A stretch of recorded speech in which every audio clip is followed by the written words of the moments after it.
usually when we talk about Ruby, we talk about Rails and we talk about web apps. But right now, given the state of the current technology, it's really easy to use a scripting language like Ruby and integrate that into an embedded system.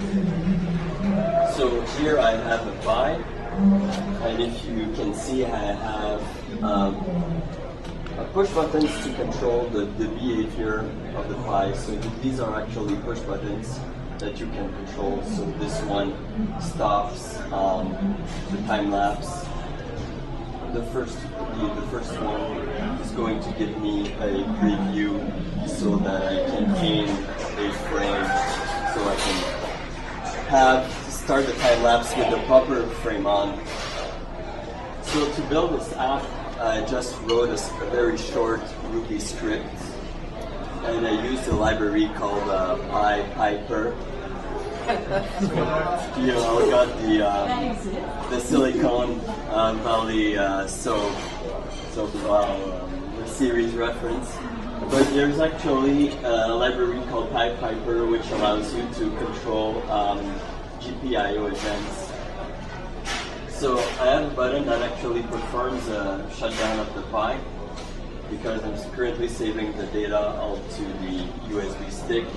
So I made one of the buttons issuing a Linux alt command, so it stops the Pi, so my data is properly saved on the Raspberry Pi. So it's shutting down, it's unloading the file system. And so what's interesting about the Pi is a set of GPIOs. I'll unplug it. I'll show it to you. So basically I can remove the LCD panel. And there's a set of I/O controls that we can program. So basically what we do with GPIO controls is, well, the typical usage is we check, is the current on or is the current off? So when I press a button, the flow of the button goes from low to high, and I can listen using the Piper library to one of these events. So I can react as a script that reacts to those events. So that's how I built this. There's a few lessons learned that I've got from building this app. And the Raspberry Pi is hardware accelerated, so you can have real-time video that occurs within the GPU. So there's a lot of operations that are performed on the GPU. And saving JPEG images, like right now I have this configured to save 1 JPEG per second. That's an operation that is done inside the GPU. So I'm issuing a shell command to start a time-lapse operation.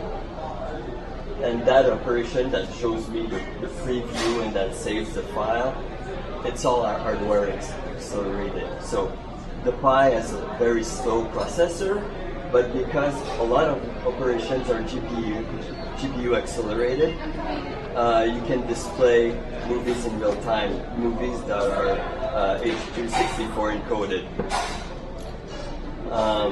But what also means when I started to add this component, the LCD display, the LCD display is not GPU accelerated, so it doesn't show you information that's contained inside the GPU. So one of the things I had to do was to use a tool to copy the content of what's inside the GPU, inside the frame buffer, into the LCD display. So that's why I basically don't have a display of what's going on in real time.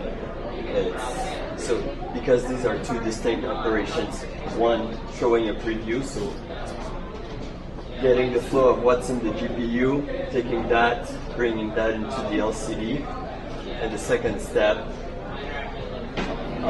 starting the actual time-lapse operation. if you guys are interested, I have the code in GitHub, so GitHub/JCBatista. You can check how it's done.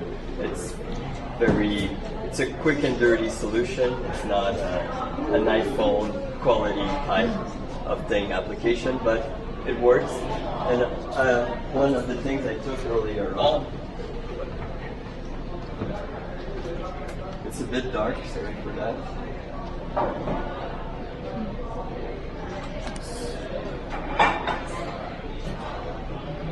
So this is actually a result of a time lapse that was taken using my nice contraption. That is cool. That is cool. All right. Thanks.